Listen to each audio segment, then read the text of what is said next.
Hi అండి. అందరికీ నమస్తే. నేను మీ తెలుగమ్మాయి లక్ష్మి. అందరూ ఎలా ఉన్నారు ఫ్రెండ్స్? బాగున్నారా? నేనైతే చాలా బాగున్నాను. ఈరోజు వీడియోలో పిల్లలతో నా ఆఫ్టర్‌నూన్ టు నైట్ రొటీన్ ఎలా ఉంటుందో చూపిస్తాను.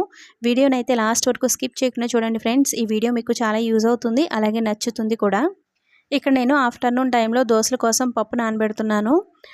దోసల పిండి ఏ విధంగా రుబ్బుతారో ఒకసారి చూపించండి అని ఒకరిద్దరు అడిగారు. నేనిక్కడ పొట్టు మినపప్పు తీసుకున్నానండి. ఒక గ్లాస్ మినపప్పు తీసుకున్నాను.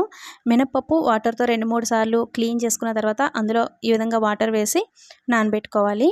ఒక గ్లాస్ మినపప్పుకి నేను 1 గ్లాస్ వరకు రైస్ తీసుకుంటానండి. గ్లాస్‌లో మిగిలిన పావు వంతు పచ్చి శనగపప్పు వేస్తానండి. శనగపప్పు వేసుకుంటే దోసలు క్రిస్పీగా అలాగే మంచి గోల్డెన్ కలర్‌లో కూడా వస్తాయి. నెక్స్ట్ ఇందులో నేను 1 టేబుల్ స్పూన్ మెంతులు కూడా వేస్తున్నాను. ఈ దోసల్లో నేను ఇంట్లో వంటకు ఉపయోగించే సోనా మసూర్ రైస్ ఉంటుంది కదండీ! ఆ రైస్‌ని ఉపయోగించాను. మామూలుగా అయితే ఇడ్లీకి కానీ, దోసలకు కానీ రేషన్ బియ్యం ఉంటాయి కదండీ! కొంచెం లావుగా ఉంటాయి. ఆ బియ్యాన్ని ఉపయోగించుకుంటే గనక దోసలు చాలా బాగా వస్తాయి. రేషన్ బియ్యం కొంచెం జిగురు ఎక్కువ ఉంటుంది కాబట్టి దోసలు చాలా క్రిస్పీగా, టేస్టీగా వస్తాయి. ఇక్కడ రేషన్ బియ్యం ఇవన్నీ కూడా అవైలబుల్ ఉండవు కదండీ! అందుకని ఇంట్లో వంటకు ఉపయోగించే బియ్యాన్నే ఉపయోగించుకుంటూ ఉంటాను. బియ్యం, శనగపప్పు, మెంతులు తీసుకున్న తర్వాత వీటిని వాటర్‌తో 2, 3 సార్లు ఈ విధంగా బాగా క్లీన్ చేసేసి ఇందులో డ్రింకింగ్ వాటర్ వేసేసి ఒక 4-5 అవర్స్ పక్కన పెట్టుకోవాలి. రుబ్బేటప్పుడు ఇందులో ఏం వేస్తాను అనేది చూడాలి అనుకుంటే గనక వీడియో లాస్ట్ వరకు స్కిప్ చేయకుండా చూడండి. ఇంకా ఇక్కడ సాహితీ, సాత్విక్ ఇద్దరు స్కూల్ నుంచి వచ్చేసి భోజనాలు చేసేసారు. ఒక హాఫ్ ఎన్ అవర్ టీవీ చూశారు. ఇంక ఇక్కడ ఇద్దరిని కూర్చోబెట్టి హోంవర్క్స్ చేయిస్తున్నాను.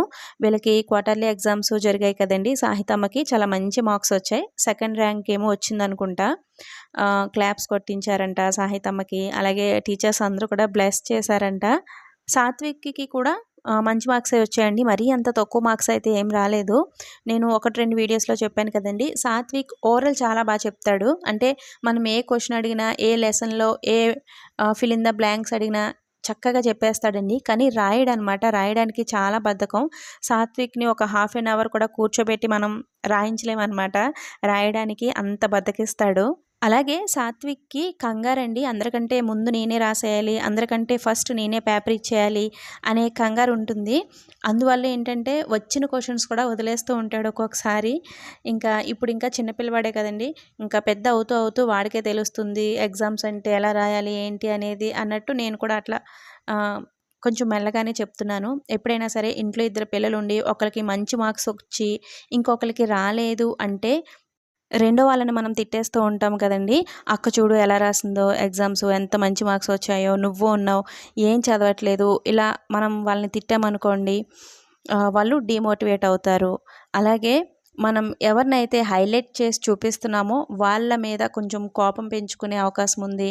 ఎప్పుడు కూడా మన పిల్లల్ని మన ఇంట్లో పిల్లలతో కానీ, లేదంటే మన పక్కింటి వాళ్ళతో, ఎదురింటి వాళ్ళతో ఏ పిల్లలతోని మన పిల్లల్ని పోల్చకూడదండి. అలా పోల్చటం వల్ల మన పిల్లలు మన పిల్లల్లా ఉండటం మానేస్తారు. అలాగే మనం ఎవరితో అయితే మన పిల్లల్ని పోల్చుతున్నామో వాళ్ళ మీద కోపం పెంచుకుంటారు. మన మాట వినడం కూడా మానేస్తారండి. ఇంకా నేను ఇంతే, నేను చదవను అనేది కూడా వాళ్ళ మైండ్‌లో ఫిక్స్ అయిపోతుంది. ఎప్పుడు కూడా మన పిల్లల్ని వేరే పిల్లలతో కానీ, లేదంటే వాళ్ళ అన్నయ్యతో కానీ, తమ్ముడితో కానీ, అక్కతో కానీ ఎవ్వరితో కూడా పోల్చకూడదండి. ప్రతి ఒక్క పిల్లలకి ఒక స్పెషల్ టాలెంట్ అనేది ఉంటుంది. అదేంటో మనం తెలుసుకుని వాళ్ళని ఎంకరేజ్ చేస్తూ ఉండాలి. ఇంట్లో ట్విన్స్ ఉంటే గనక ఇద్దరు చదివితే ప్రాబ్లమ్ ఉండదండి. కానీ ఒకళ్ళకి మంచి మార్క్స్ వచ్చి, ఒకళ్ళకి తక్కువ మార్క్స్ వచ్చాయనుకోండి, కొంచెం ఇద్దరికీ సర్ది చెప్పడానికి కొంచెం కష్టపడాలి. ఈరోజు సాహితమ్మ నా దగ్గరికి పరిగెట్టుకుంటూ వచ్చి, "నాకు ఇన్ని మార్క్స్ వచ్చాయమ్మా, టీచర్స్ అందరూ నాకు క్లాప్స్ కొట్టించారు, నన్ను అప్రిషియేట్ చేశారు" అని మా సాహితమ్మ చెప్తుంటే నేను మా సాహితమ్మని ఎక్కువ పొగిడేసి, దగ్గరకు తీసుకుని ముద్దులు పెట్టేసి ఇవన్నీ చేశాననుకోండి, సాత్విక్ చాలా డల్ అయిపోతాడు. అలా కాకుండా ఇద్దరికీ సర్ది చెప్పాలి. నేను సాహితమ్మని దగ్గరికి తీసుకొని అప్రిషియేట్ చేశాను. అదేవిధంగా సాత్విక్‌ని కూడా దగ్గరికి తీసుకొని, "నువ్వు కూడా బాగా రాసావమ్మా, నెక్స్ట్ టైమ్ ఇంకా బాగా రాయాలి" అని చెప్పాను. ఆ విధంగా ఇద్దరికీ మనం సర్ది చెప్పాల్సుంటుంది. ఇంకిక్కడ సాహితీ, సాత్విక్ ఇద్దరు హోంవర్క్స్ చేసేసిన తర్వాత ఈవినింగ్ టైంలో వాళ్ళకి స్నాక్ చేసి పెడుతున్నాను. ఒక 3 బ్రెడ్ స్లైసెస్ ఉన్నాయండి. వాటిని స్క్వేర్ చిన్న చిన్న ముక్కలాగా కట్ చేసి పెట్టుకున్నాను. ఇంకిక్కడ ఒక 2 ఎగ్స్ తీసుకుని అందులో కొంచెం పాలు, ఒక 2 టేబుల్ స్పూన్ల షుగర్ కూడా వేసేసి ఈ విధంగా బాగా బీట్ చేసేసాను. ఇప్పుడు కట్ చేసి పెట్టుకున్న బ్రెడ్ ముక్కల్ని ఈ ముందుగా మనం బీట్ చేసి పెట్టుకున్న ఎగ్ మిశ్రమంలో ఈ విధంగా డిప్ చేసి పాన్ ఫ్రై చేసుకోవాలి. పాన్ పైన మీరు ఆయిల్ కానీ, ఘీ కానీ, లేదంటే బటర్ కానీ వేసుకుని కాల్చుకోవచ్చు. టేస్ట్ చాలా చాలా బాగుంటాయండి. పిల్లలకైతే చాలా బాగా నచ్చుతాయి. నేను ఇక్కడ షుగర్ యాడ్ చేశాను కదా, మీరు షుగర్ ప్లేస్లో ఒక 2 టేబుల్ స్పూన్ల తురిమిన బెల్లం అయినా సరే యాడ్ చేసుకోవచ్చు. ఇవి స్వీట్ బ్రెడ్ ప్యాన్ కేక్స్ లాగా ఉంటాయండి. టేస్ట్ చాలా చాలా బాగుంటాయి. తినే కొద్దీ తినాలనిపిస్తుంది. పిల్లలైతే చాలా ఇష్టంగా తింటారు.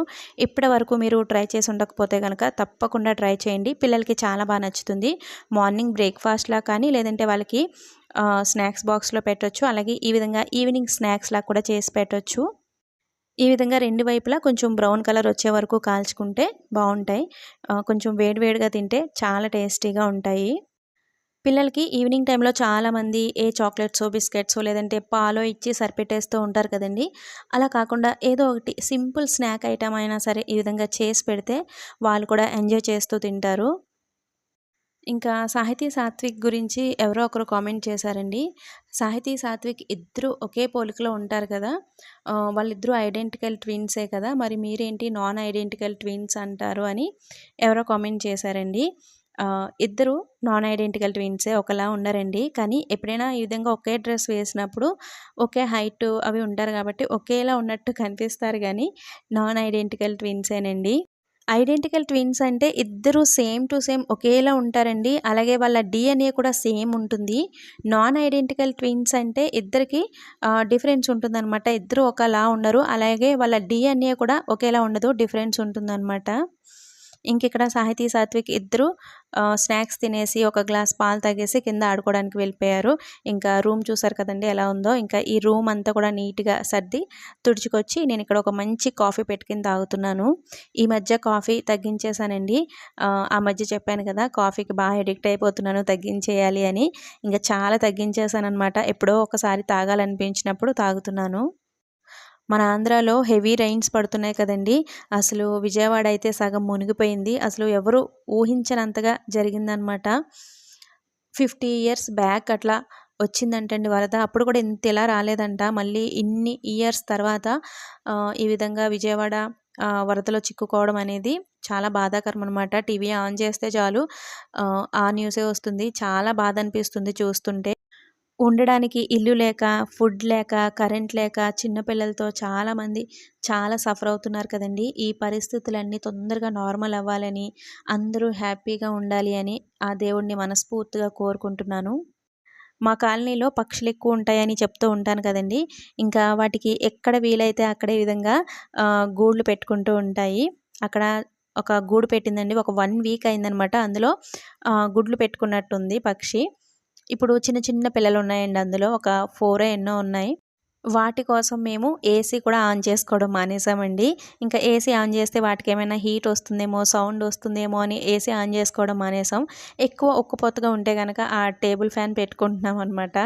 ఇంకా అట్లా ఎక్కడ వీలైతే అక్కడ ఈ విధంగా పక్షులు గూడ్లు పెట్టేసుకుంటూ ఉంటాయి. బ్యాక్ సైడ్ అయితే మా ఇంటి బ్యాక్ సైడు కిచెన్ బాల్కనీ ఉంది కదండీ! అక్కడ ఒక బ్యాక్ సైడ్ కిటికీ ఉంది కదా! ఆ కిటికీ దగ్గర ఉడత పిల్లల్ని పెట్టిందండి. 2 పిల్లలు భలే క్యూట్‌గా ఉన్నాయి చిన్నగా.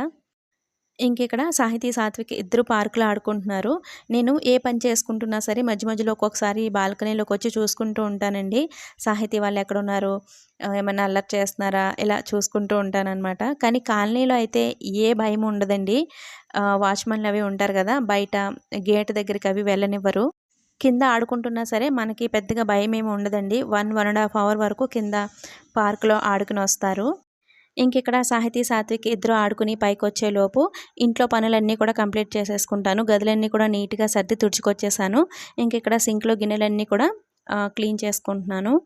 నేను ఈ గిన్నెలన్నీ కూడా ఎప్పటికప్పుడు క్లీన్ చేసేసుకుంటూ ఉంటాను. సింక్ నిండా గిన్నెలుంటే నాకు అస్సలు ఇష్టం ఉండదనమాట. ఎప్పటికప్పుడు క్లీన్ చేసేసుకోవాలి.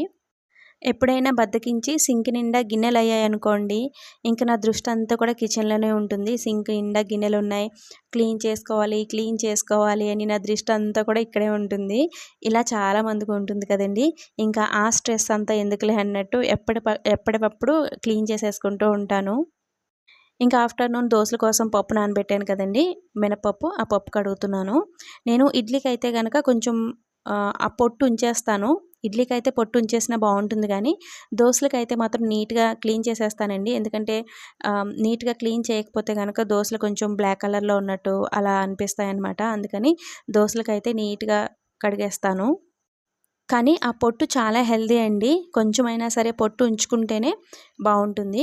ఇంకిక్కడ నేను ఒక చిన్న గ్లాస్‌తో ఒక గ్లాస్ అటుకులు తీసుకున్నాను.